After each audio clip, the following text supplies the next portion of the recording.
Good afternoon. I'm Lisa Broom with the CBC News Break. The much talked about solar farm by the Barbados Light and Power Company is a step closer to becoming a reality. Ground was broken at the site of the ambitious project at Trent St. Lucie last evening. The farm will have 46 solar panels on 42 acres and will generate energy for Barbados. Minister of Labour, Senator Dr. Esther Bayer, highlights the significance of the project. This will see a reduction annually of $11 million in fuel costs, and that should translate ultimately to a reduction in the cost of our electricity bill. It also means that there would be a $13,000 reduction, a 13,000-ton reduction in carbon dioxide that's emitted into the atmosphere. And this is important for Barbados. As you know, we are dealing with the issue of climate change and mitigating the effects of climate change. Senator Bayer went on to add that the Light and Power is the pioneer and knows other companies will join in the green initiatives. However, she hopes that companies will have the workforce in mind as they create these initiatives. That they don't only consider the process and the plant, but they consider the people as well. The skills that they need the people to have. People that are currently working with them, school leavers who are coming out of school or who are in school and will be coming out of school, university people as well, to consider consulting with the workers, consider consulting with training institutions, consult with governments as well, so that persons have the capacity that they need. When they come out, they can find jobs in this area. Over 1,000 people representing armed and unarmed forces are expected to take part in the parade celebrating the 49th anniversary of political independence from Britain. This year's parade will be under the direction of Parade Commander and Commanding Officer of the Barbados Regiment, Major Michael Jackman. Detachments from the Barbados Defence Force, the Royal Barbados Police Force, and the bands of the BDF and RBPF, the Barbados Cadet Corps and its band, the Barbados Prison Service, the Barbados Fire Service, the Government Security Guards, and the Barbados Youth Service will all be on parade. The Boy Scouts, Girl Guides, Barbados Red Cross, the St. John Ambulance Association, the Barbados Landship, the Seventh-day Adventist Pathfinders, and the Mounted Troop of the RBPF will also take part in the parade. Governor-General Sir Elliot Belgrave will inspect the troops. At the end of the ceremony, they will march from the Garrison Savannah to Bay Street, where Acting Prime Minister Richard Seeley will take the salute at government headquarters. The parade will end in Independence Square. The trade union movement is mourning the loss of one of its own, a man who wore many hats, Phil Perry. Mr. Perry, a former English teacher at the Alexandra School, served in the past as president of the Barbados Secondary Teachers Union.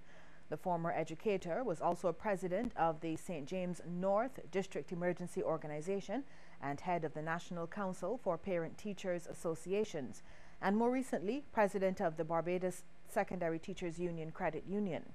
Perry, in the past, was also a featured speaker at the weekly lunchtime lecture of the ruling Democratic Labour Party. He was also a businessman, having opened the San Britain Mall in Spicestown only in August. President of the BSTU, Mary Ann Redmond, says Perry was a serious and committed trade unionist. I was ready to assist teachers and education workers in support of the protection of their rights. He took this responsibility very seriously. His commitment to trade unionism, his gentlemanly manner, quick wit, and sense of humor will be sorely missed.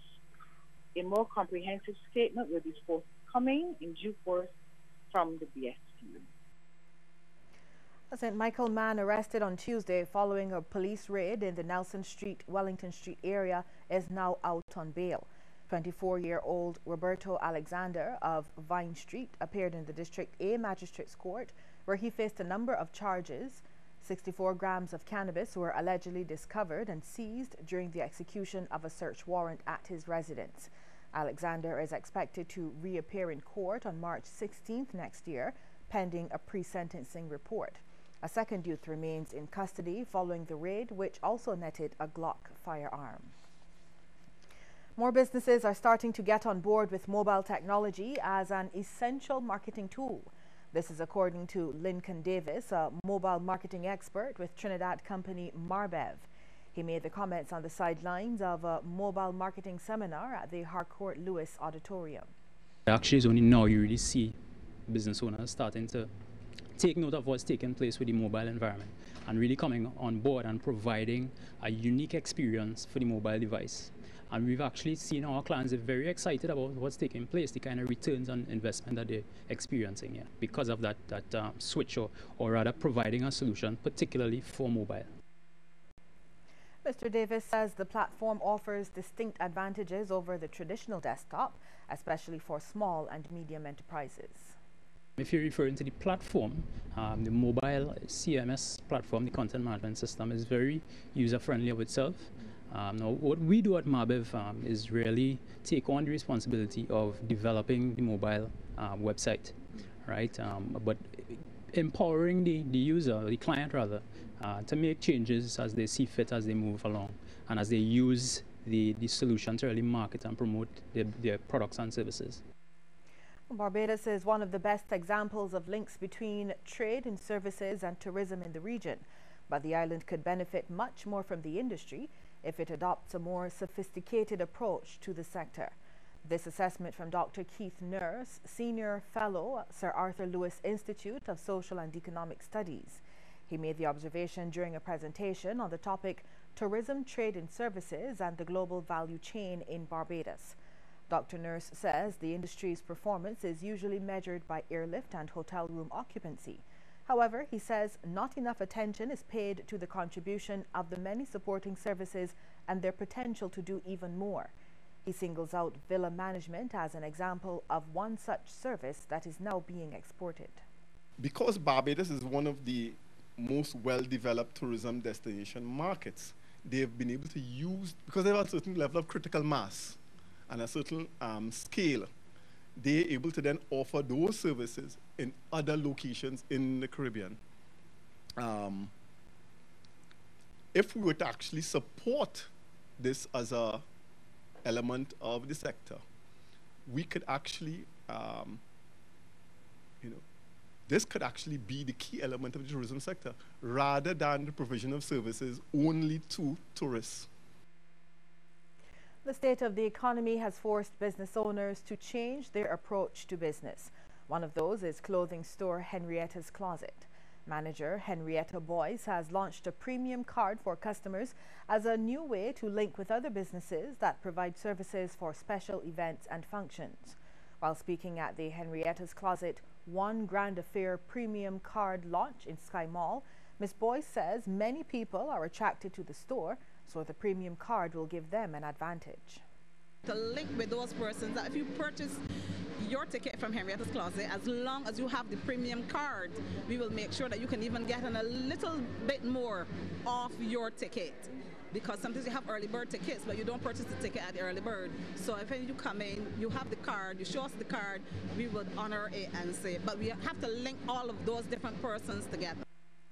Ms. Boyce says the development and expansion of businesses in Sky Mall have generated more traffic and prompted the launch of the card. With a customer that might have been 35 years, that customer probably is now about 50 years old. So our customer is a 50-year-old customer. That really is our customer. But we are looking to attract the younger customer, because remember, if we started 35 years ago, if we started and the customer is 35 years, mean that customer has grown with us, which means we can capture again the attention of the customer that is 35 years old. So that is the customer that we're looking at, because our customer have aged with us. So we're looking to see how best we could get that particular age group in. We'll have regional and international news after this break.